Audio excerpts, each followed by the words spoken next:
वेद क्या है? वेद संस्कृत धातु विद की व्याख्या कई प्रकार से की जाती है, लेकिन अंततः उद्देश्य एक ही है। वेद का अर्थ है ज्ञान। कोई भी ज्ञान जिसे आप स्वीकार करते हैं वेद है, क्योंकि वेदों की शिक्षाएं मूल ज्ञान है। बद्ध अवस्था में हमारे ज्ञान में अनेक कमियां रहती है। बद्ध आत्मा तथा मुक्त आत्मा में यही अंतर है। बद्ध आत्मा में 4 प्रकार के दोष पाए जाते हैं। पहला दोष यह कि वह त्रुटियां करता है। उदाहरण के अर्थ में हमारे देश में बहुत ही महान पुरुष हुए हैं, लेकिन उन्होंने अनेक त्रुटियां की है, यानी भूल की है। यहाँ तक कि अपने जीवन की अंतिम अवस्था में उनके सहायक ने उन्हें सावधान किया था, लेकिन वह कभी कभी उन सावधानों को नज़रअंदाज करके वह काम करते हैं। यह जो बद्ध आत्मा का पहला दोष है। दूसरा जो दोष है वह है माया के अधीन होना। माया का अर्थ है जो नहीं है उसे स्वीकार करना। माया का तात्पर्य है जो नहीं है। प्रत्येक व्यक्ति शरीर को आत्मा मान बैठता है। यदि मैं आपसे पूछूं कि आप क्या हैं, तो आप कहेंगे मैं अमुक हूँ, मैं धनी व्यक्ति हूँ, मैं यह हूँ, मैं वह हूँ। यह सब देहात्म बुद्धि है, किंतु आप यह शरीर नहीं है, यह माया है। और तीसरा जो दोष है वह है धोखा देना, यानी ठगने की प्रवृत्ति। प्रत्येक व्यक्ति में दूसरों को ठगने की प्रवृत्ति पाई जाती है। कोई व्यक्ति पहले दर्ज का मूर्ख क्यों न हो, किंतु वह भी अपने आप को अत्यंत बुद्धिमान होने का दिखावा करता है।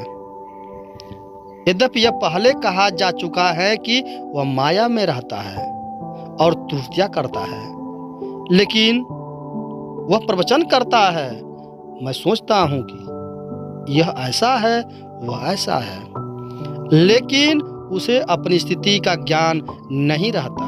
वह दर्शन पर पुस्तकें लिखता है, यद्यपि वह स्वयं दोषमय रहता है।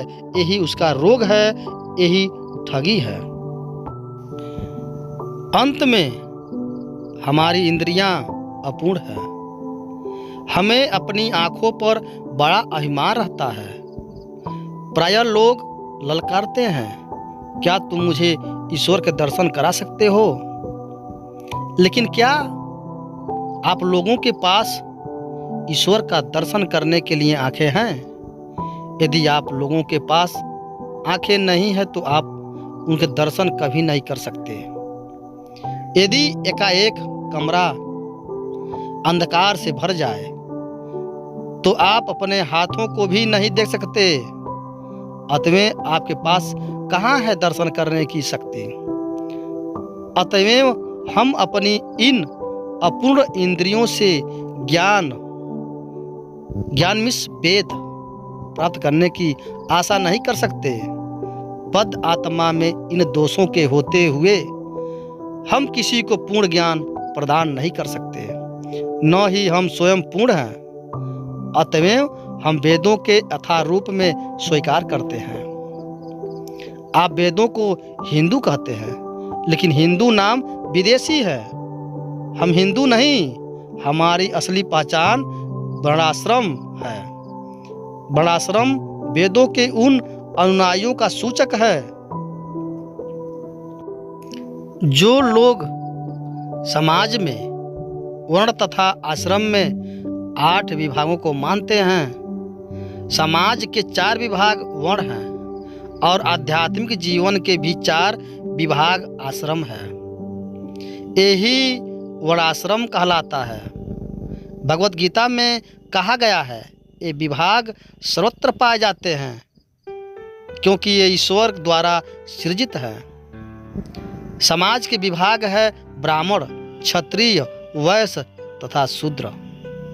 ब्राह्मण उन अत्यंत बुद्धिमान वर्ग के मनुष्यों का सूचक है जो यह जानते हैं कि ब्रह्म क्या है। इसी प्रकार क्षत्रिय या प्रशासक वर्ग बुद्धिमान मनुष्यों का अगला वर्ग है। तब व्यापारी वर्ग आता है। ये प्राकृतिक वर्गीकरण सर्वत्र पाए जाते हैं। यही वैदिक सिद्धांत है और इसे ही हम स्वीकार करते हैं। वैदिक सिद्धांत स्वयं सिद्ध सत्य के रूप में स्वीकार किए जाते हैं क्योंकि उनमें कोई त्रुटि नहीं हो सकती। यही स्वीकृति है। जैसा भारत में गोबर को शुद्ध माना जाता है, फिर भी गोबर पशु का मल है। एक स्थान पर आप यह वैदिक आदेश पाएंगे कि यदि आप मल को छू लेते हैं तो आपको तुरंत स्नान करना होगा। लेकिन दूसरे स्थान पर यह कहा जाता है कि गाय का मल शुद्ध होता है। यदि आप किसी अशुद्ध स्थान को गोबर से लीप दे तो वह शुद्ध हो जाता है। हम अपनी अपूर्ण इंद्रिय से तर्क कर सकते हैं। यह विरोधाभास है। वास्तव में सम्मान दृष्टि में यह विरोधाभास लगता है, लेकिन यह मिथ्या नहीं है, एक तथ्य है। कलकत्ता के एक प्रमुख वैज्ञानिक तथा डॉक्टर ने गोबर का विश्लेषण करके ज्ञात किया है, इसमें समस्त रोगाणु रोधक गुण पाए जाते हैं। भारत में यदि कोई व्यक्ति किसी दूसरे व्यक्ति से कहता है तुम्हें यह करना चाहिए, तो दूसरा व्यक्ति यह कह सकता है तुम क्या कहना चाहते हो? क्या यह कोई वैदिक आदेश है जो मैं बिना तर्क के तुम्हारा कहना मान लूं? वैदिक आदेशों का व्याख्या नहीं की जा सकती, लेकिन यदि आप ध्यानपूर्वक इन आदेशों का अध्ययन करें कि ये क्यों है, तो आप पाएंगे कि ये सब सही है। वेद मानवीय ज्ञान के संग्रह नहीं है। वैदिक ज्ञान आध्यात्मिक जगत से या कि भगवान कृष्ण से आता है। वेदों का अन्य नाम श्रुति है। श्रुति उन ज्ञान की सूचक है जिसे सुनकर अर्जित किया जाता है। यह प्रायोगिक ज्ञान नहीं है। श्रुति माता के तुल्य मानी जाती है। हमें अपनी माता से न जाने कितना ज्ञान प्राप्त होता है। जैसा कि यदि आप जानना चाहते कि आपके पिता कौन है, तो उसका उत्तर कौन देगा? आपकी माता। यदि माता कहती है ये रहे तुम्हारे पिता, तो तुम्हें स्वीकार करना पड़ता है। प्रयोग करके यह ज्ञात कर पाना कि वह आपका पिता हैं कि नहीं संभव नहीं है। इसी तरह यदि आप अपने अनुभव से परे, अपने व्यवहारिक ज्ञान से परे, अपनी इंद्रियों के कार्यों से परे कुछ जानना चाहते हैं, तो आपको वेदों को स्वीकार करना होगा। इसमें प्रयोग करने का प्रश्न ही नहीं उठता। इसका प्रयोग पहले ही हो चुका है। यह निश्चित हो चुका है कि माता के वाक्य को सत्य मानना होता है। इसके लिए कोई अन्य उपाय नहीं है। वेदों को माता माना जाता है और ब्रह्मा पितामह कहलाते हैं, क्योंकि सर्वप्रथम उन्हें ही वैदिक ज्ञान की शिक्षा दी गई थी। प्रारंभ में ब्रह्मा ही प्रथम जीवित प्राणी थे। उन्हें यह वैदिक ज्ञान प्राप्त किया और तब इसे नारद तथा अन्य शिष्यों और पुत्रों को प्रदान किया, जिन्होंने इसे अपने शिष्य में वितरित किया। इस प्रकार वैदिक ज्ञान शिष्य परंपरा द्वारा अवतरित होता है। भगवत गीता में भी इसकी पुष्टि की गई है कि वैदिक ज्ञान इसी विधि से समझा जाता है। यदि आप प्रयोगात्मक प्रयास करें तो भी आप इसी निष्कर्ष पर पहुंचेंगे, लेकिन समय ही बचत करने की दृष्टि से इसे आपको स्वीकार कर लेना चाहिए। यदि आप यह जानना चाहते हैं कि आपके पिता कौन है और यदि आप अपनी माता को प्रमाण स्वरूप मान लेते हैं तो जो कुछ कहती है उसे बिना किसी तर्क से स्वीकार करते हैं। साक्ष्य के 3 प्रकार हैं: प्रत्यक्ष, अनुमान तथा शब्द। प्रत्यक्ष का अर्थ है सीधा।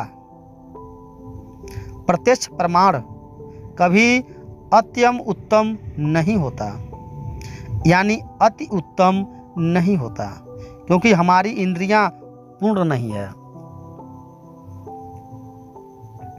हम नित्य ही सूर्य को देखते हैं और हमें यह छोटा सी थाली सा लगता है, किंतु यह होता है अनेक लोगों की अपेक्षा कहीं अधिक विशाल।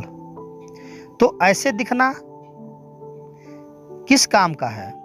अतः हमें पुस्तकें पढ़नी होती है, तब हम सूर्य के विषय में समझ सकते हैं।